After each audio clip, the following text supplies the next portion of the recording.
Selamat malam semuanya, perkenalkan nama saya Veronica, selaku moderator presentasi malam ini.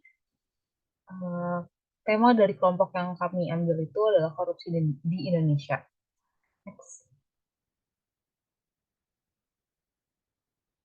Selanjutnya saya akan memperkenalkan anggota kelompok kami, yaitu yang pertama ada Abisala Salintang, ada Asyifa Zibolo, ada Ginatul Hasanah, Heru Prasetyo, Muhammad Abdul Sambas, Muhammad Aziz Nurrohman, Putri Maya Sofi, Riana Septiawati, Rizky Kurniasi Midi Setio Putri, dan saya sendiri Veronica. Sebelumnya saya ingin minta maaf karena ada beberapa teman saya tidak dapat hadir di uh, presentasi kali ini dikarenakan hari ini kami mendengar kabar duka bahwa teman kami Asyifa Zibolo ibunya baru saja dipanggil oleh Mapolsek. Next. Selanjutnya, untuk menuntaskan tugas UAS kami dalam mata kuliah karakter building, kami mengangkat korupsi sebagai isu yang akan kami bahas. Sustainable Development Goals atau yang biasa disebut dengan SDGs, yang menurut kami relevan dengan isu yang dipilih antara lain yang pertama ada tanpa kemiskinan, yang kedua tanpa kelaparan, yang ketiga pendidikan berkualitas, yang keempat berkurangnya kesenjangan, yang kelima konsumsi dan produksi yang bertanggung jawab, dan yang keenam perdamaian, keadilan, dan kelembagaan yang tangguh.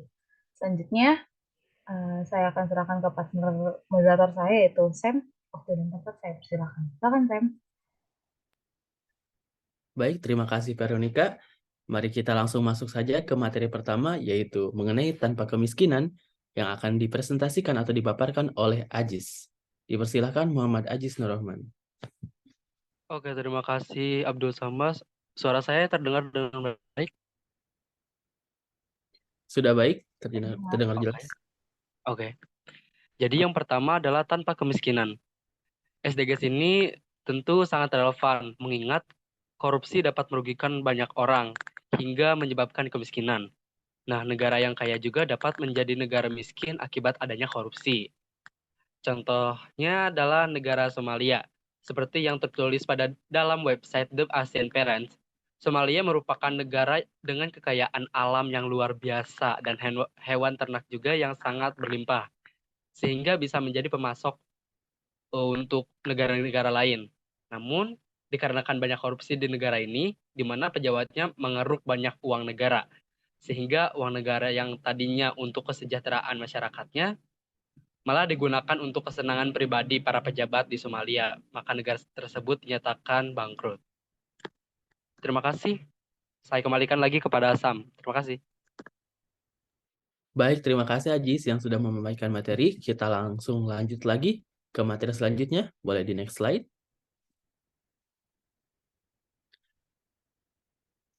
Next lagi.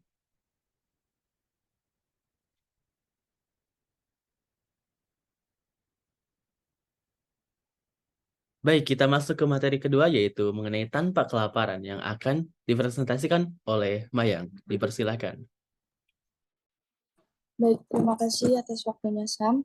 Di sini saya akan menjelaskan tentang tanpa kelaparan. Menyambung dari tanpa kemiskinan, korupsi yang dilakukan oleh para pejabat, pebisnis, maupun yang lain dapat menyebabkan kelaparan karena tidak adanya pemasukan yang cukup bagi warga maupun pekerjanya. Kelaparan dilanda karena adanya kemiskinan.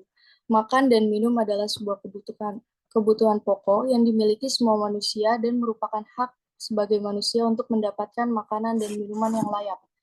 Dampak dari korupsi untuk hal kelaparan ini dapat meningkatkan gizi buruk hingga kematian yang secara drastis meningkat apabila korupsi yang ada di dalam sebuah negara terus meningkat.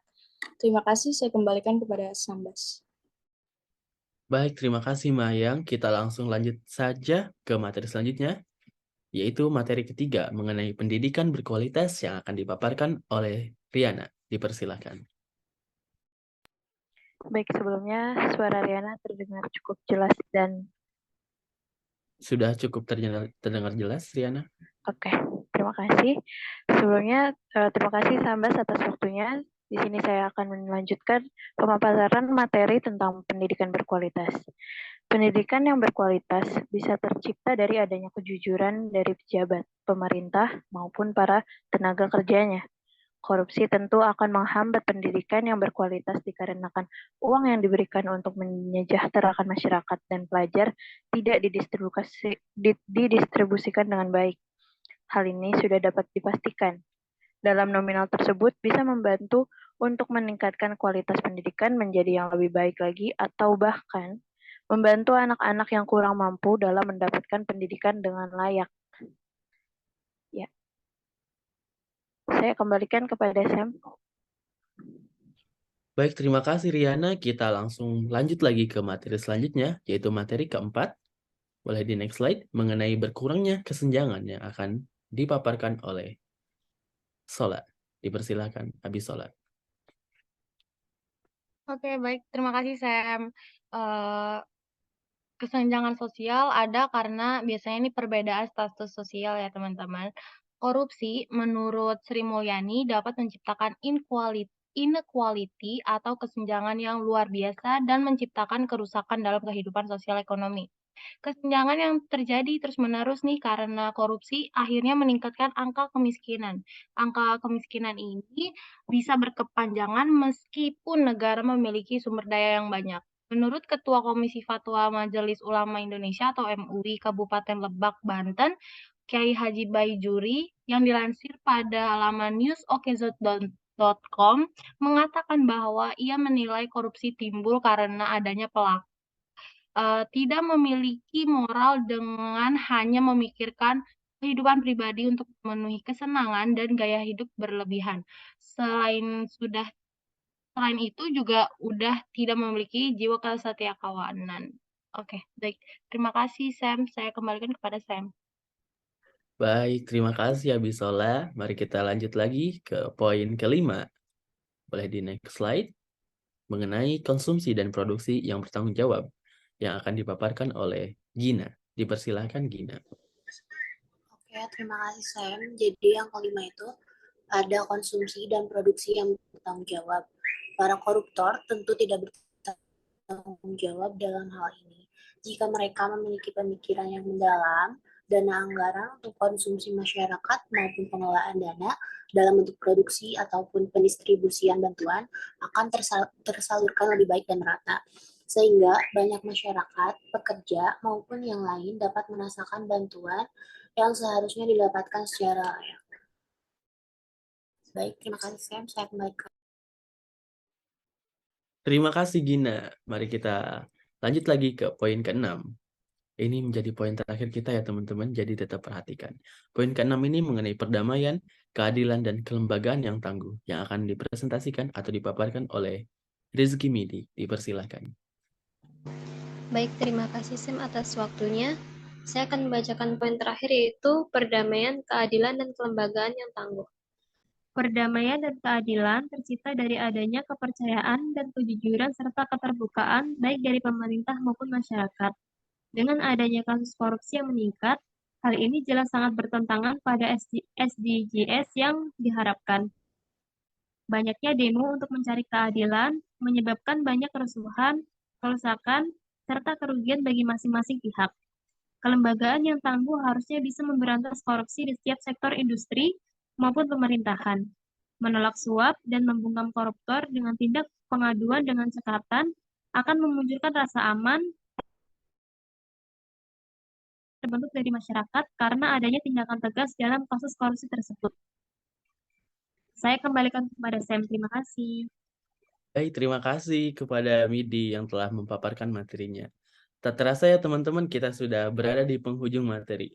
Sebagai kesimpulannya, Sustainable Development Goals or SDGs adalah pembangunan yang menjaga peningkatan kesejahteraan ekonomi masyarakat secara berkesinambungan. Nah, Sustainable Development Goals atau yang biasa disebut SDGs ini menurut kami sangat relevan dengan isu yang dipilih. Menurut isu tersebut, ketika tindakan korupsi dilakukan, tentunya akan berdampak negatif terhadap keberlangsungan hidup negara kita tercinta ini. Seperti halnya melemahnya perekonomian negara, dapat meningkatkan kemiskinan, bahkan dampaknya itu akan berdampak kepada pendidikan warga Indonesia. Nah, jika kita menghindari tindakan korupsi tersebut, tentunya juga akan berdampak positif untuk negara dan kita semua. Seperti halnya menghindari terjadinya kemiskinan, menjaga masyarakat tetap bisa hidup tanpa kelaparan, dapat menunjang pendidikan yang berkualitas, dan juga dapat menciptakan keadilan dan perdamaian. Baik, mungkin seperti itu saja presentasi dari kami. Mohon maaf apabila masih banyak kekurangan dalam presentasi kali ini, dan terima kasih bagi yang sudah memperhatikan. Kami dari kelompok Karakter Building. Terima kasih. Wassalamualaikum warahmatullahi wabarakatuh.